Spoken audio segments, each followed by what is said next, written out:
Since the pandemic started, shipping delays have severely harmed the economy. They reached a fever pitch when a ship grounded in the Suez Canal and is now preventing ships from passing. One of the busiest streams on the planet is in both directions. An argument resulted from this. Was there another method, perhaps over the top, by which we might transport supplies throughout the globe? Arctic sea routes have the potential to be far more beneficial for avoiding the types of bottlenecks that one would see in the Malacca Straits, Suez Canal, or Panama Canal. The Arctic is now more accessible to human activities than ever because of melting sea ice. Organizations are testing the Asia to Europe route. In particular, shipping has increased by 25% between 2013 and 2019. In the Arctic, there are extremes of temperatures, including periods of bright sunny days. Before getting to the video, please subscribe to the channel if you haven't already, and turn on the bell symbol to receive notifications whenever a new video is posted. A transpolar passage via the North Pole will become accessible by the middle of the 20th century. Except for China, few nations are preparing for the situation. In the Arctic, Russia aspires to a high level of autonomous stability. Moscow views this as essential for addressing the numerous issues and development barriers related to its ambitious objectives and the effects of climate change. A Russian oil tanker crossed the Arctic in 2017 without the aid of an icebreaker. That is very important. In comparison to the 48 days it typically takes ships to travel from China to Rotterdam, the largest port in Europe, the journey from Asia to Europe took just 19 days. That's correct. The ice caps are melting due to our changing climate, making this area of the ocean accessible for the first time in human history and making it simpler for humans to transport the fossil fuels that initially caused the ice to melt.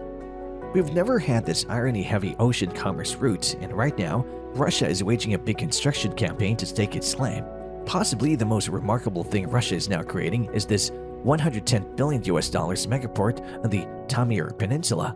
It is so massive and remote that state-owned oil corporation Rosneft will first need to develop the infrastructure needed to get to the site, making it the largest project in the contemporary history of the global oil business. It'll house the largest Arctic oil terminal ever built in the country. Scientists predict that by 2035, the summertime ice cover on the Arctic sea lanes may have disappeared. Russia and China are already setting the pace on their side of the frozen north, which might lead to speedier shipping times across the globe. So why don't the US and Canada take more action? Keep watching to learn more about the advantages and risks of expanding Arctic shipping in what may turn out to be the next major economic region on the planet. Due to its dominance over the region's territory, resources, and population, Russia is regarded as the hegemon of the Arctic. Even so, domination is not guaranteed by this country's prominence among the Arctic nations. Moscow's strong desire for security has been focused on the Arctic by the effects of climate change, especially as the state and economy rely on the constant money given by the export of fossil resources. Since the middle of 2000s, approximately half of all federal tax revenue and around a quarter of all Russian tax revenue has come from royalties and export tolls from the oil and gas industry. The Kremlin has good reasons for focusing on the Arctic. The Arctic, where 60% of Russia's gas and oil deposits are located, produces 90% of the country's current gas and 60% of its current oil. The Arctic's potential has long been recognized by the Russians. In order to get construction started and provide housing for the 400,000 people required to make it all happen, new roads, 2 airports, 15 communities, and a number of electrical plants will be built nearby. More than 18,000 tons of large machinery, housing, and communication equipment have been transported to the location thus far. The nation is also constructing a 770-kilometer pipeline to carry oil to the port, where 10 new ice-class tankers would transport it the remaining 1,500 kilometers to Europe and Asia. Greta Thunberg had better turn her back right now, since when fully operational, it'll supply 25 million tons of oil by 2025 and 100 million tons by 2030. It's important to note that despite the project's apparent high expenditures, they're insignificant in light of the expected returns.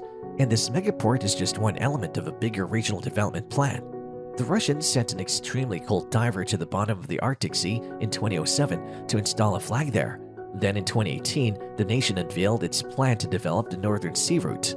The goal is to significantly accelerate Russian economic growth along the Northern Sea Route over the next 15 years, essentially making the region an alternative to the Suez Canal for transporting cargo between Europe and Asia, particularly during the summer, when sea ice may eventually melt completely. Russia plans to raise the volume of cargo passing through the region by at least 72 million tons by 2035, and it's already on course to do so. Traffic alone climbed to 16 million tons in 2018 and 23 million tons in 2019 from the previous year, a rise of 80%. Russian Arctic infrastructure is being rescued from the cold and is receiving significant funding.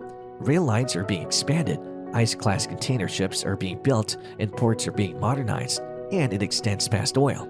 On either end of the pipeline, new ports are being developed by the state-owned energy corporation of Russia, Rosatom, and the UAE-based DP World.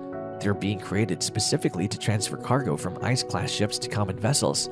The chance to invest in Russia's infrastructure isn't limited to the UAE. New ports and commercial routes are also highly desired by China and South Korea. With the signing of 20 bilateral agreements for cooperation and its commitment to investing in the region, China announced in 2018 that it would work with Russia to establish a new Arctic Silk Road. Beijing will do this by constructing a number of Chinese docks throughout northern Russia at ports that are currently underdeveloped and unable to accommodate large amounts of shipping. As we previously said, several new railways are also being constructed to serve these ports. A 500-kilometer route connecting Perm in the Ural Mountains with various northern port cities is now being built. Also recently installed in Russia was an $889 million fiber known as the Polar Express.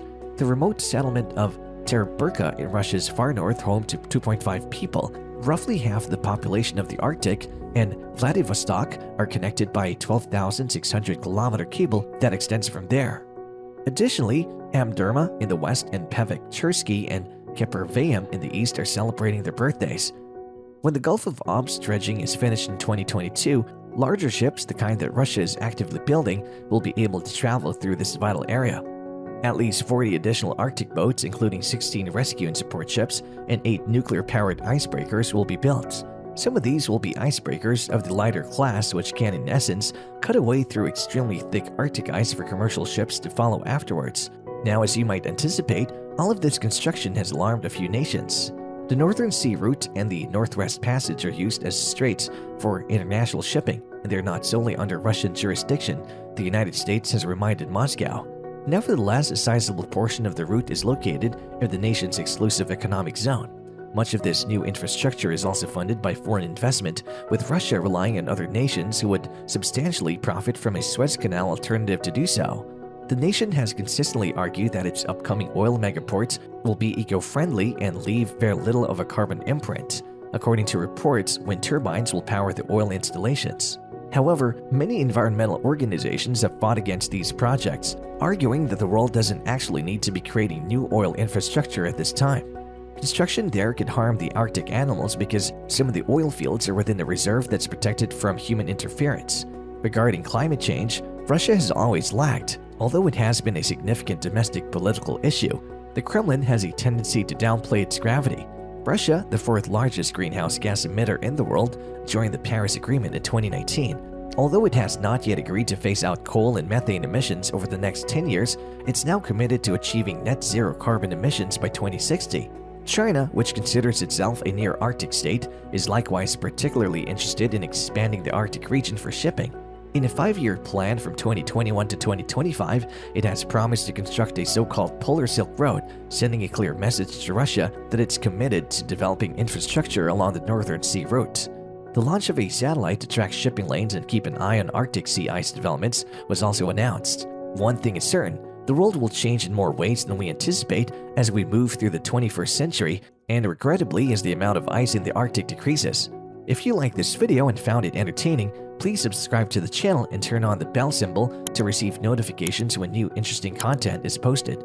What do you think of this Russian Arctic shipping line? Please share your thoughts in the comment box below.